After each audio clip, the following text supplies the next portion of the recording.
কি নাম আপনার? মিনু প্রামাণিক। কতদিন ধরে শিবধামের সাথে যুক্ত? 3 বছর। আচ্ছা, তো কিছু কি উপকার বুঝতে পেরেছেন? আমি বুঝতে পেরেছি, মানে আমার হাঁটু প্রবলেম প্রচুর ছিল। আচ্ছা, আমার সব ডাক্তার না বলেছিল, ঠিক আছে।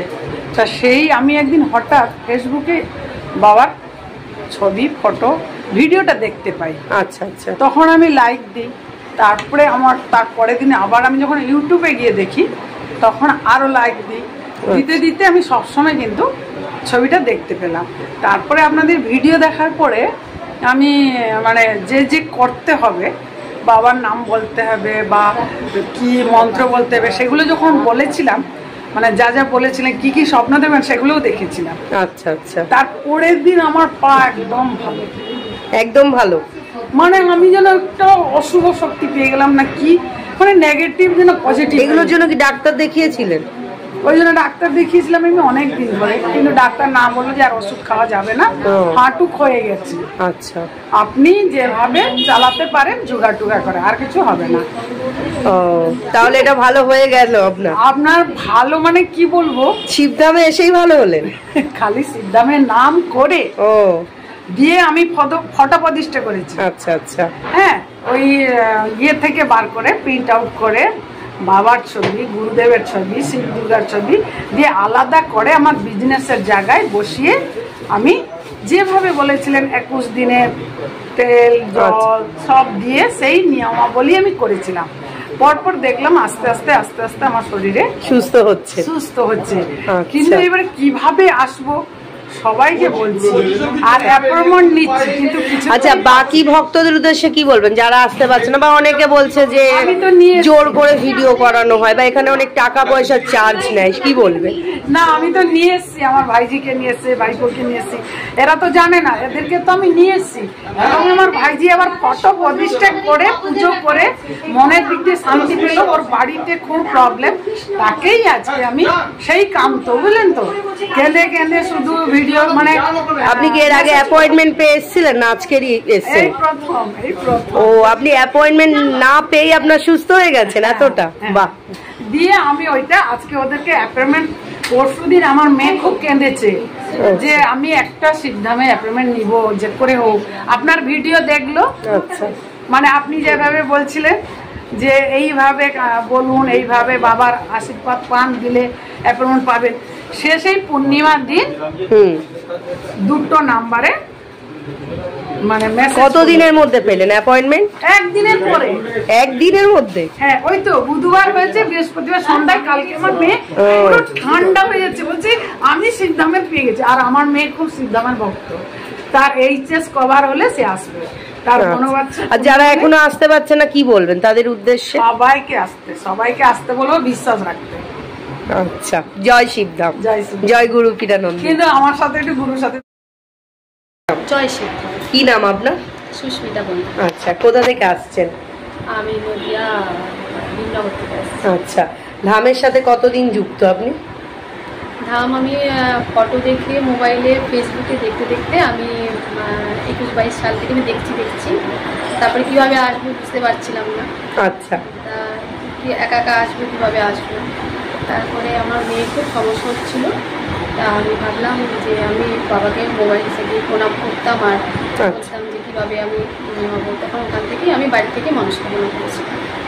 কিছুতে আমার মেয়ের শরীর সুস্থ করাতে পারছি না, প্রচুর মানে পরীক্ষা দিতে পারছে না, নানান সমস্যার মধ্যে পড়েছি এবং সেই সমস্যাটা এখনও চলছে, কিন্তু তবুও পরীক্ষাটা দিতে পারছিল না। সেই পরীক্ষাটা আমি 24 সালে ওর মাধ্যমিক পরীক্ষা দিতে পেরেছি। 23 সালে মাধ্যমিক পরীক্ষা, খুব ভালো স্টুডেন্ট ছিল, মানে ক্লাসে 1st, 2nd, 3rd হতো। তো সেই জায়গা থেকে ও সরে এসে মানে হঠাৎ কী কারণে শরীর খারাপ হয়েছে কিছুতেই বুঝতে পারবো। ডাক্তার দেখাচ্ছি, বিভিন্ন জায়গায় পয়সা খরচ হয়ে যাচ্ছে, বুঝতেই পারছি না কী করবো, কান্না করছি। একদিন আমি এভাবে ছবিটা পেয়ে দেখছি কি সবাই আসছে, এখানে যাচ্ছেন, ভালো করে দেখছি। দেখার সময় হতো না, তবুও আমি দেখেই যেতাম, প্রতিদিন একটু একটু করে দেখতাম। যখনই সময় পেতাম বাবার এই শিবধামের এগুলো আমি ভিডিওগুলো দেখতাম। দেখতে দেখতে আমি তখন বাড়ি থেকেই কান্না করতে মনস্কামনা করেছিলাম যে যদি আমার মেয়ের মাধ্যমিক পরীক্ষাটা অন্তত পাশ করে যেতে পারে, আমি তোমার কাছে গিয়ে আমি আসবো। তো আপনি শিবধামের ছবি প্রতিষ্ঠা করেছিলেন? হ্যাঁ, আমি ওই মোবাইলে যেমন করে দেখি সেইভাবে। এখনো কি অ্যাপয়েন্টমেন্ট পেয়েছেন? না, আমি অ্যাপয়েন্টমেন্ট না পেয়েও ইচ্ছা পূরণ হয়েছে?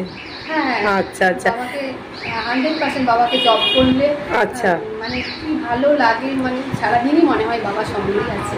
ও, তাহলে বাকি ভক্তদের উদ্দেশ্যে কি বলবেন যারা আসতে পারছে না, এখনো আপনারই মতো অনেকে আসতে পারছে না বা অ্যাপয়েন্টমেন্ট পায়নি, কি বলবেন তাদেরকে? বাড়ি থেকে যখনই সময় পাবে বাবার নাম জপ করুক, সকাল সন্ধ্যে বা ঘুমোতে যাওয়ার আগে নাম জপ করুক, তারপরে বাবাকে সারাদিন মনে ভাবতে থাকুক যে বাবার আশীর্বাদ অবশ্যই সঙ্গে আছে। আমি হয়তো এখন আমার নিজস্ব কর্মফলের জন্য হয়তো পাচ্ছি না, কিন্তু বাবা নিশ্চয়ই আশীর্বাদ করছে, সেটা নিশ্চয়ই পাবো। এই আশা মনে রেখে দিয়েই আমি এগিয়েছি, অন্তত এতে আমার কামনা পূরণ হয়েছে। এবং আমার হাজবেন্ডও অত এই সমস্ত ব্যাপারে জানে না, কিন্তু তবুও আমি বলেছিলাম যখন আমার হাজব্যান্ডও মোবাইল থেকেই কাজের ব্যাপারে মনস্কামনা করে বলেছিল যে আমি আমার কাজটা ঠিকঠাক মতো, সেই সময়কার মতো কাজটা খুব অসুবিধা হচ্ছিল। তারপর কাজটা যখন ঠিক মতো পেয়ে গেল তখন আমার হাজব্যান্ডও মনস্কামনা পূরণ হচ্ছে। আমি আজকে 3টে পুজো দেবো, মানে আমার পুজোগুলো আসতে পারিনি, 3টে পুজো দেবো। আমার মেয়ের শরীর খারাপ, আমার মেয়ের পাশ করে যাওয়াটা আর আমার হাজব্যান্ডের কাজ, এবং আমি বাবার কাছে আরও বলে যাবো আমার মেয়ের আগামীতে যেন সম্পূর্ণরূপে শরীর খারাপ হয়ে যাও, শরীর খারাপটা ভালো হয়ে যায়, হয়ে যাচ্ছে।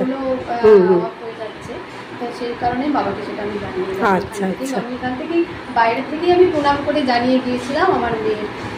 একবার এসে আমি দেহবন্ধন নিয়ে গিয়েছি 2বার করে। আচ্ছা, আপনি যে দেহবন্ধন নিয়ে গেছিলেন আপনাকে কি কোনো রকম জোর করা হয়েছে বা চার্জ কোনো জোর করা হয়েছে যে এত টাকা লাগবে দিতে হবে? না, আমাকে কেউ কিছু বলেনি। আমি ফোনে দেখেছি যে কেউ বলছে দেহবন্ধন নিয়ে খুব উপকার হয়েছে। আমি সেইভাবে শুনে আমি মানে হতাশাগ্রস্ত হয়ে, মানে ডিপ্রেশনে পড়ে আমি একভাবে বেরিয়ে চলে এসেছি। আমি জানি না কি হবে না হবে, আমি রাস্তা খুঁজে আমি চলে এসেছিলাম।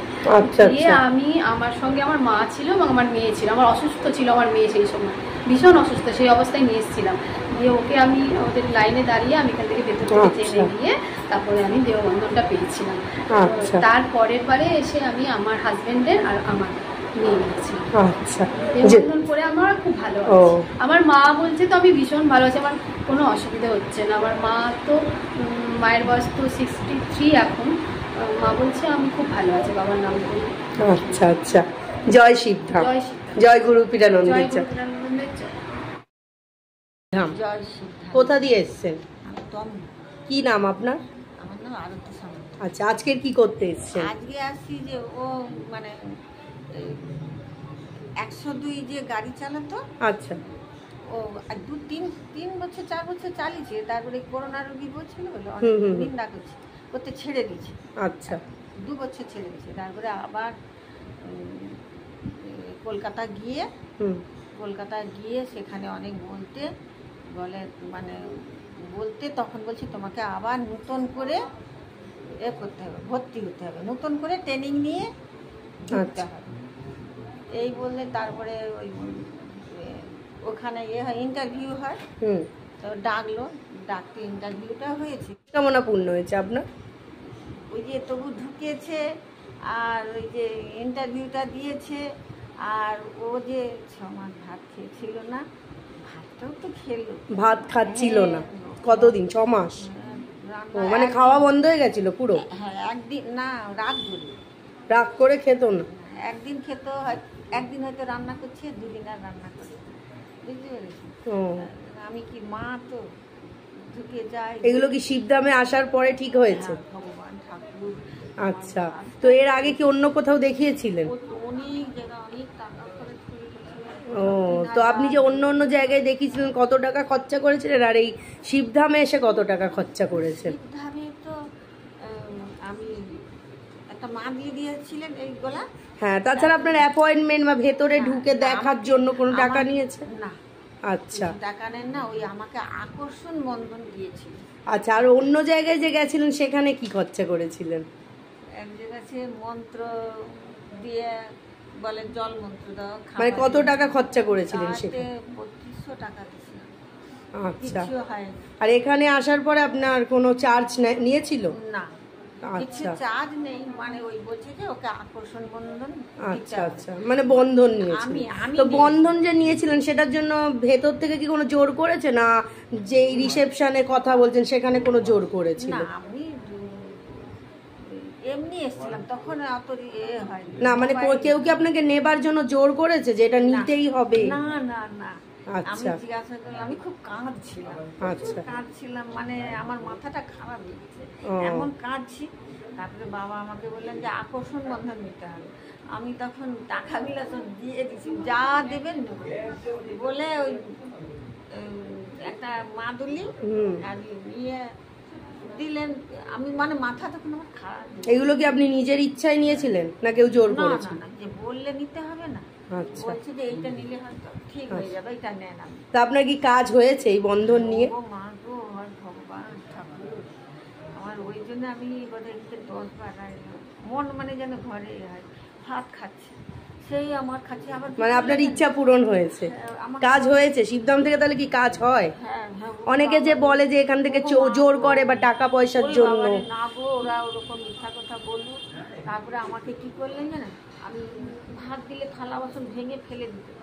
একদিন অন্য গাড়িয়ে চলে গেছে, আর এসে ঘরে কি মানে চিৎকার চেঁচাচ্ছি। বড় ছেলেকে বলে ডাক না, বুঝলি, ডাকে তবু খায় না। তবু সেদিনে বলি ডাক না, দেখ দিন ভাত খায় না, রান্না হয় না। আমি তো একবার করে, ও আলাদা করে থাকে, একবার করে ঢুকে যায় ফাঁক পেলে, দেখ রান্না করে দিন ডাক না, ডাক না, ডাক। বলে তখন বড় ছেলে আর বৌমা বলে আমাদের লাকা ট্যাংরার মা নিচে ভাত খাবে। আচ্ছা আচ্ছা, তার মানে আপনার এই ইচ্ছাটাই ছিল, তাই তো? সন্ধ্যাবেলা রাত্রিবেলা আমি আমার যেমন রান্না করতেছি না, বলে মা আমি কেন ভাত খাবো, লাকা ট্যাংরার মা দিয়ে ঝোল দিয়ে ভাত খাবো। আমি কি সত্যি খাবি তো?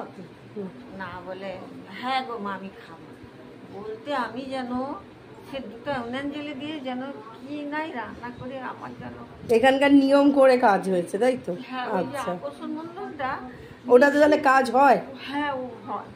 আচ্ছা আচ্ছা না আচ্ছা। তো বাকি ভক্তদের উদ্দেশ্যে কি বলবেন, এখনো যারা আসতে পারছে না, এখনো যারা অ্যাপয়েন্টমেন্ট পাচ্ছে না বা মন ভেঙে যাচ্ছে যে আর হয়তো আসতে পারবো না, কি বলবে তাদের ক্ষেত্রে? কি বলতে চান? আমি কি বলবো, তারা যদি তাদেরকে বলবো যে যা ভগবান ঠাকুরকে ডাকলে ঠিক আসুক, ডাকলে নিশ্চয়ই পাবে। আমি শিবধাম তাহলে সাড়া দেয়, ডাকে? হ্যাঁ। আচ্ছা, তারপর চিন্তার মধ্যে জয় শিবধাম, জয় গুরু পীরানন্দের জয়। বাবা রে।